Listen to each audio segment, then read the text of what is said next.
سلامونه ملګرو، جوړ تکړه په کابل کې یم او لکه چې وینئ د افغانستان کرکټ بورډ اداره ده او دلته د کابل کرکټ لوبغاړی دی. د افغانستان د کرکټ بورډ له اجرایه مشر نصیب خان زدران سره قدم وهم، چکر وهو او خبرې به هم پسې کوو. نو را سره ملګري شئ او حوصله را سره وکئ. زدرون صاحب اول خو ستړی مه شې، په خیر جوړ تکړه ول ما خو زه یم، خو خیر درته وایي چې مخکې تا راته وویل چې نوی خبر دا دی چې تاسو سریلانکا ته ځئ او د نړیوال کرکټ بورډ غونډه ده، د څه شي په اړه ده او کله ده؟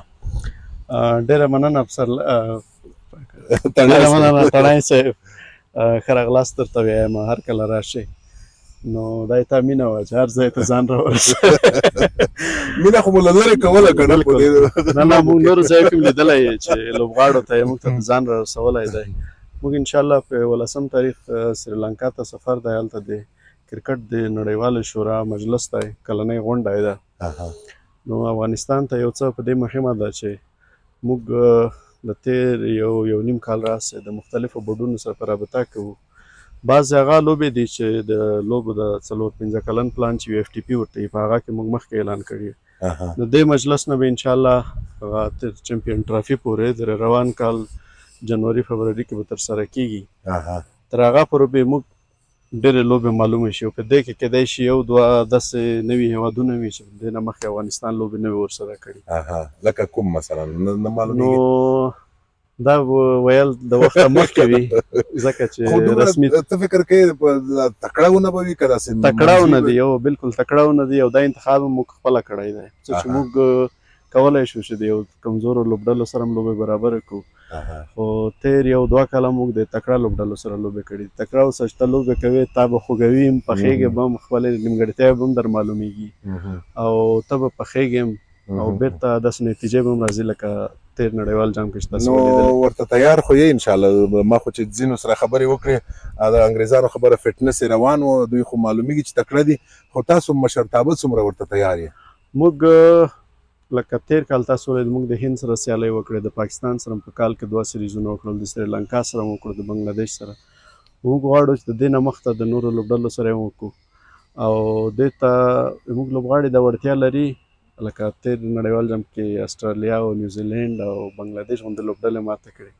نو بیا که تکړه راشي انشاءالله بیا هم داسې خوندورې مقابلې ووینئ. یوه خبره چې بله کېږي چې نه پوهېږم چې دا کرکټ خو چې دی وایي هم په ټنډه دی هم په منډه دی. نو منډې خو موږ ولیدلې چې تکړه وایي په منډو کې، ټنډې هم در سره ملګرتیا وکړه له یوې نیمې لوبې نه پرته. دا راته وایي چې دغه سیمي فاینل ته رسېدل د ټولو افغانانو لپاره د خوشحالۍ خبره وه. څنګه به پوه شو چې دا ساتلی شئ او تمه خو دا ده چې لږ نور هم مخکې ولاړ شئ؟ تڼۍ صاحب، تېر 2023 نړیوال جام کې چې کله افغانستان لومړی انګلستان مات کړو، بیا پاکستان مات کړو، بیا چې سریلانکا ماته کړه، ممکن ډېرو خلکو ته داسې حیرانوونکې وه، ډېر خو اپسیټ هم ورته ووایي. خو بیا د هغې نه وروسته هلته موږ سیمي فاینل ته رسېدی شو، خو ایوه د اسټرالیا په لوبه باندې هر څه ګډوډ شول. نو هلته د سیمي فاینل نه یو قدم شاته وو. بیا بیرته چې دې نړیوال جام ته راغلو، خلکو به یو وخت کې وایي چې افغانستان یوازې د شل اوریزو لوبو ښه لوبډله ده، خو هغو کې موږ ښکاره کړه چې موږ د یو ورځنۍ ښه لوبډله ده.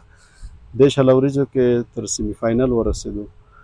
نو موږ هغه هڅه دغه ده چې که ګټو یې که بایلو یې خپلو نیمګړتیاوو ته پام وکړو. وبښئ، نیمګړتیاو خبره مو چې وکړه، ځینې خلک په دې فکر کې دي چې د بیټینګ ستونزه لا هم پر ځای ده، یا مو مثلا توپ وهونکي کم دي، یا کله کله دا د ورختایي خبره هم مطرح کېږي چې یوه لویه لوبډله راشي بس ورخطا شي خلک. او دویمه خبره چې دوی کوي معمولا دا د زغم خبره ده، چې وایي زغم نه وي در سره، بس همغه وطني کار دی، بس وهی توکلي. نه تڼۍ صاحب، زه یو مثال به درکړم. موږ استرالیا نن 15-16 کاله مخکې سره کوم لوبه وله، 8 کاله مخکې، او تېر نړیوال جام کې هم د دوی په خلاف سره کوم لوبه وکړه. په د اوسني نړیوال جام کې دا نو یو هغه وطني فارموله بند نه کېږي، دا باید ته مسلکي شئ. یا تېر که تاسو چېرته وخت لرئ بیا یې وګورئ، تېر نړیوال جام کې د انګلستان خلاف چې ټول توپ اچوونکي 1.5 سل کې بال کوي، د هغوی په خلاف یې موږ ګربز سره کوم لوبه وکړه، موږ اکرم علي خیل سره کوم لوبه وکړه. نو د نیمګړتیا چې تاسو یادوئ، څه خلکو ته دا مثال ورکوم چې موږ لوبډله اوس داسې مثال لري لکه سپینې جامې په سپینو جامو یو داغ ډېر زر لیدل کېږي نو په اوس وخت کې که فاسټ بالینګ وښیې مخکې نه الحمدلله ښه شوی دی اوپنینګ وښیې ښه شوی دی نو سپین بالینګ خو ما هم ښه و نو په یو ورځنیو لوبو کې الحمدلله هغه ستونزه هم نشته د میډل آرډر انشاءالله وریځو کې که څه شته په دې باندې هم کار کوو انشاءالله دا به داسې د منځه لاړه شي لکه نور مشکلات چې د منځه لاړل او په خپله په دننه په افغانستان کې خو طبیعي مشکلات ډېر دي که نه زه خو ګرځم ستونزې خورا زیاتې دي خو معمولا خلک چې ستونزې یادوي د مثلا د نجونو ښوونځی شول یا ستاسو په کرکټ کې د ښځینه لوبغاړو نشتوالی شو د دې نه پرته کومې ستونزې دي چې فکر کوئ تاسو یې احساسوئ او د حلولو دپاره باید څه وشي تڼای صاحب بیخي زیاتې دي خو دې ته یو اوس دغه دریم کال دی اوس ورسره عادت هم شو بانکي ستونزې دي چې ډېره غټه ستونزه ده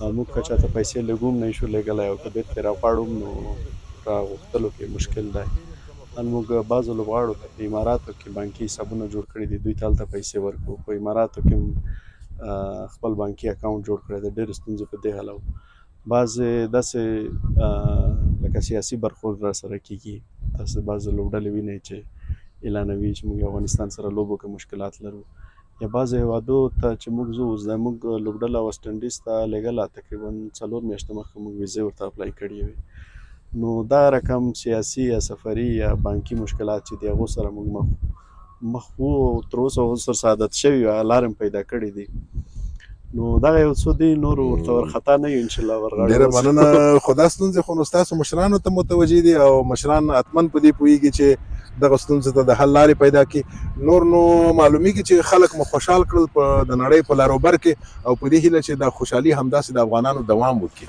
امین الله د توفیق راکړي چې اوس د کوم ځای ته چې رسېدل یو دغه وساتو مننه مننه خیر ژوندی اوسئ.